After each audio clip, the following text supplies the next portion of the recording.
just having a good purpose isn't enough. Living it depends on the quality of relationships that a business has, on respect and on an attitude of co-creation. I think you need both for somebody to care about whether your business exists or not. And for us, a real sign of success for a business that embraces what Blueprint stands for is for somebody to go past your door and say, I'm glad they're there. I'm really glad this business is there. It's good for the world. Purpose is not just a corporate thing, but it's a personal thing. Right? We talk about people with purpose. Some of you may know Ken Costa, the former chairman of Lazard. He just released a book called Know Your Why about personal purpose. So I think it was Gandhi who said, like, life is a homogeneous whole. If you want people to act purposefully within companies, you'd like to get them to act purposefully in business schools, and that is their training ground. The idea of sustainability, the idea of integration of environmental and social issues into strategy is leading to outperformance, both in the stock market sense as well as the operational sense. In other words, the companies are doing better. Everyone, including those organisations that people might think are really far, everyone thought they were at the beginning. And that was really interesting because there was actually a huge diversity about where people were on the journey, but they all thought they were right at the beginning. I think the baseline in terms of rethinking the role of the corporation in society and the integration of these issues is clearly showing that the outperformance is there, it's happening, and it's about discovering more these causal paths. And the antithesis that was brought out was really that about combining purpose and profits. And for some organisations, it was about hierarchy. It was about saying, actually, and this is, I think, a point that your research has made really powerfully, is that if you follow the purpose, the profits will follow.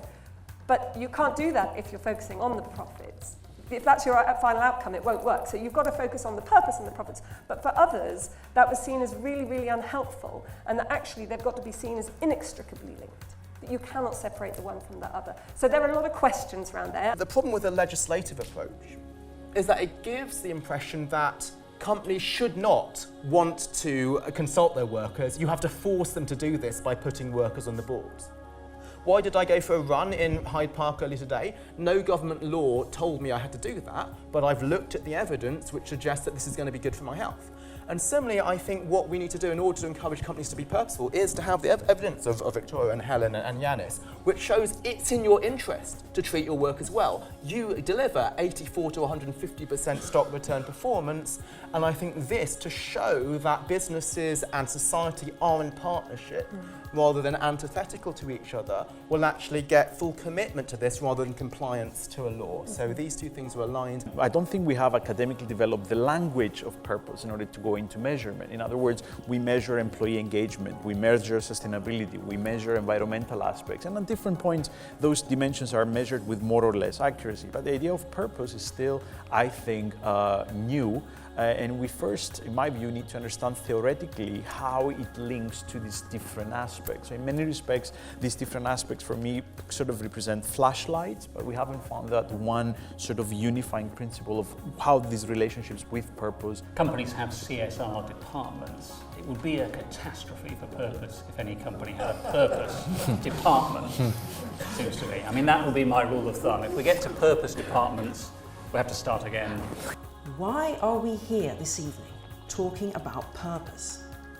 Some people in this very room have been working on CSR or sustainability or business ethics for decades.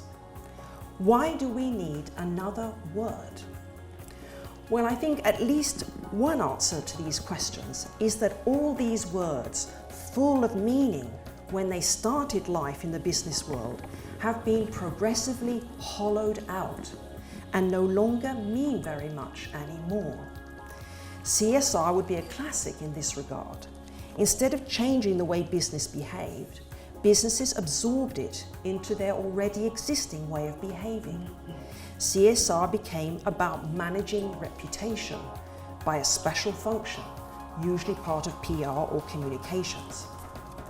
But I would also want to say that we shouldn't be too negative about CSR, and certainly not about those who have been valiantly promoting it in all these years. What we forgot is the great lesson that Archimedes taught us. Give me a fulcrum and I could move the world.